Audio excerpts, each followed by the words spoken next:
This is Standing Watch. And now, Evangelist Norbert Link. Greetings everyone, and welcome back to our Standing Watch program. There is a war going on with Iran. But it's not only Iran. This war has now already included many other countries in the Middle East. And quite frankly, the danger is that it's also going to involve Europe. An attack on Cyprus has already happened. Now, what does this war do? It brings destruction. It brings devastation.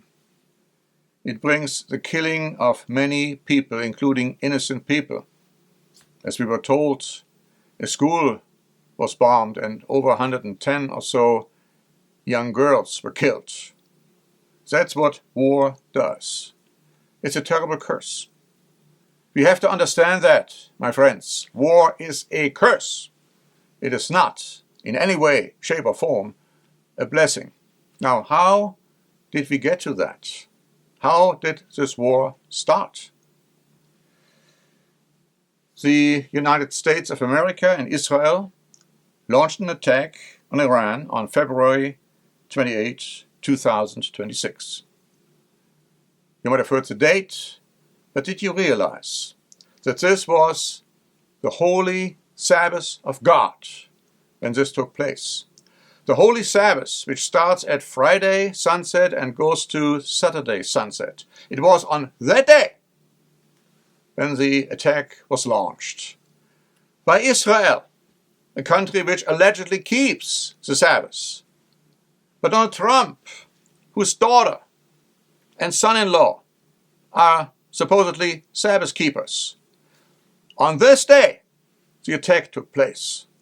Do we really believe that God is pleased by that? Do we really believe that God is honoring such a blatant violation of His law? Not in a million years. He is upset. He is extremely angry. And He is not going to bless this war at all. Let me also say that the justification for the attack is still out there someplace. We hear a justification from that side, and then that's going to be retracted, and there comes another justification, and that's going to be retracted, and on it goes. Nobody really knows why this attack took even place at this point. What's even worse, the future of Iran is totally unclear once this terrible war will end. There is no plan for the future. Donald Trump admitted that. He says, no, we don't have any plan. So you start a war and you have no plan for the outcome. It's like you start building a building and then you have to stop building it because you don't have the means to continue. The son of the leader who was killed is allegedly now supposed to be the successor. Donald Trump already said that's the worst of all outcomes, if that happens. If this develops in a major war, and listen closely, then America is going to lose this war. There's no way that America is going to win it. How can I say it? Well, let me just mention to you that Herbert W. Armstrong, the late leader of the now defunct Worldwide Church of God, has been saying for years that America has won its last war, and that was World War II. And after that, America has not won any other war. And it's not going to win any other war until Christ comes back. And so this war, if it goes beyond just a war with Iran, but I don't think it's going to be limited to that, it's going to be a war which America is not going to win. Because you see, the downfall of America is prophesied. And nothing can change that. And quite frankly, only repentance would perhaps do something about it. I don't see any repentance. Even though most Americans are clearly against this war, most of the Republicans are for it. And I have to ask myself the question, How are they trying to justify this? To justify war? It's amazing. It is just amazing. But if the violation of the holy Sabbath of God isn't enough, I'd like to read to you about another blasphemy, which was just reported by The Mirror, dated March 3. A report found that hundreds of US troops across dozens of units and installations have submitted complaints to the non-profit watchdog, the Military Religious Freedom Foundation, since the attack about combat unit commanders providing Christian reasoning for the war, during which at least 6 US troops have already been killed. Non-commissioned officers who attended a briefing Monday told the organization that a combat unit commander, and I quote, urged us to tell our troops that this was all part of God's divine plan, and he specifically referenced numerous citations out of the book of Revelation referring to Armageddon and the imminent return of Jesus Christ. The commander also argued that Trump was anointed by Jesus to light the signal fire in Iran, to cause Armageddon and mark his return to earth, and that the Iran was a part of God's plan. That's what was claimed. And then it says that the remarks were submitted in more than 110 complaints about commanders across all military branches, including more than 40 units across 30 military installations. What a blasphemy. Let me just say, war has never brought peace. War has only brought further wars. In war, there is no winner. Everybody is a loser.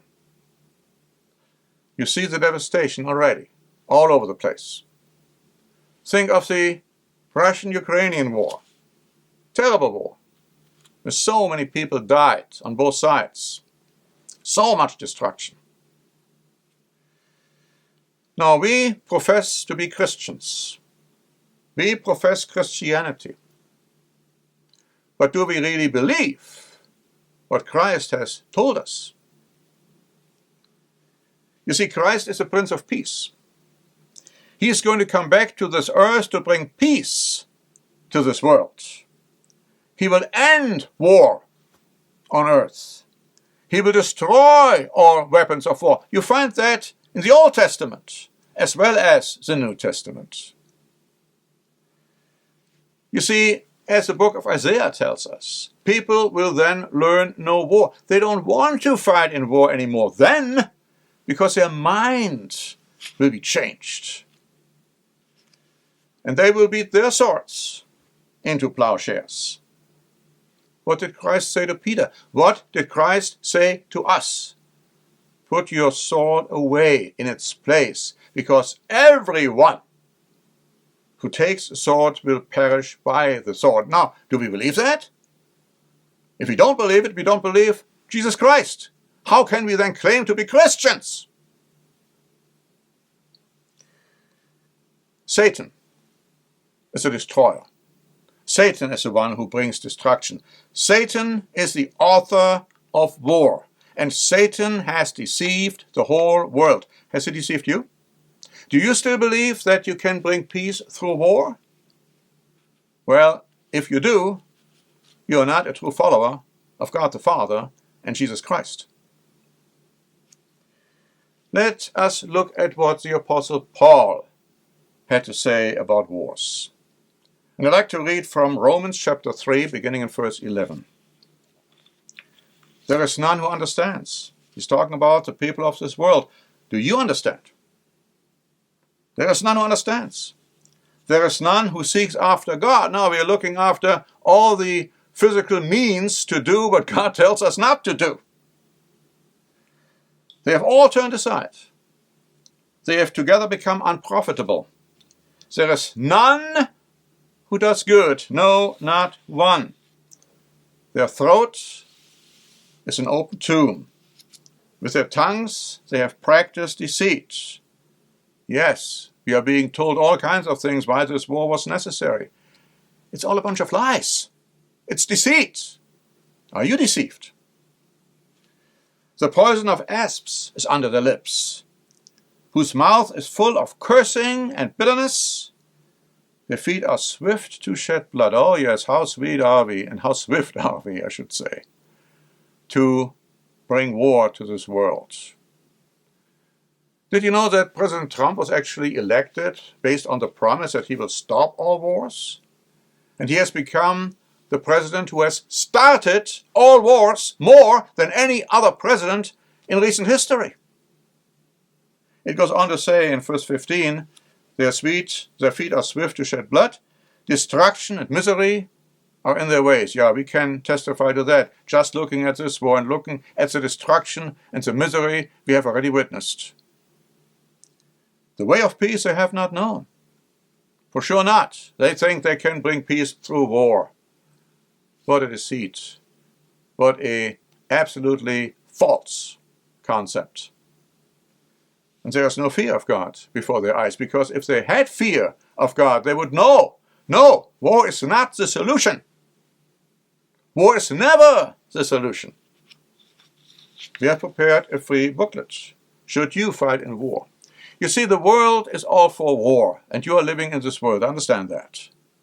And so, whatever we may say, it's not going to change this world. But it could perhaps reach you. When you come in the situation where you have to make a decision, should I participate in war, even though the whole world does it? Should you do it? This booklet, Should You Fight in War, is going to show you from the Bible why war is wrong in God's eyes, it is never justified, and why you, if you want to be a follower of Jesus Christ, must never participate in it. Ask for a free copy. Until next time, this is Norbert Link for the Standing Watch program.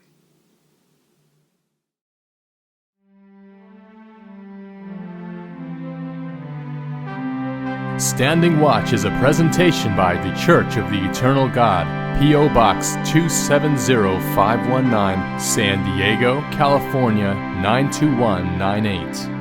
More information is also available at our website, eternalgod.org.